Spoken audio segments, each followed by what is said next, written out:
اللهم يا كافل العباد ويا موزع الأرزاق يا واهب العطايا، نسألك نورا في القلب وضياء في الوجه وعافية في البدن، وارزقنا اللهم سعة في المال والعلم والعمل، وبركة في العمر، ومحبة في قلوب الناس.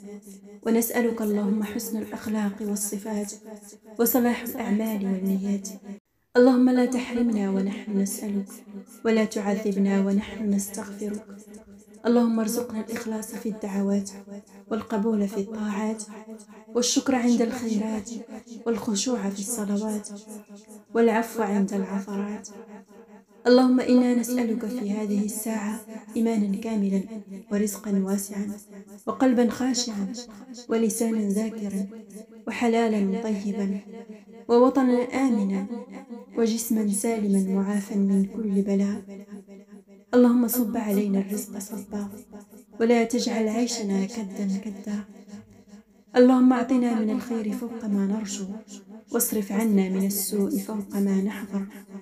واجعل اللهم قلوبنا مملوءة بحبك، وألسنتنا رطبة بذكرك، وأعنا على ذكرك وشكرك. اللهم آمنا مكر الماكرين وظلم الظالمين، واحفظنا من عيون الحاسدين، وثبتنا اللهم على ما يرضيك، وقربنا ممن يواليك، واجعل غاية حبنا فيك. وأتمم اللهم لنا النعم، ووسع لنا الأرزاق، وردنا إليك اللهم ردا جميلا. ونسألك اللهم رضاك والجنة، ونعوذ بك من سخطك والنار. اللهم دعوناك فاستجب لنا، واغفر لنا ولوالدينا ولجميع المسلمين والمسلمات الأحياء منهم والأموات. اللهم آمين يا رب العالمين. وصل اللهم وسلم وبارك على سيدنا محمد وعلى آله وصحبه الطيبين الطاهرين.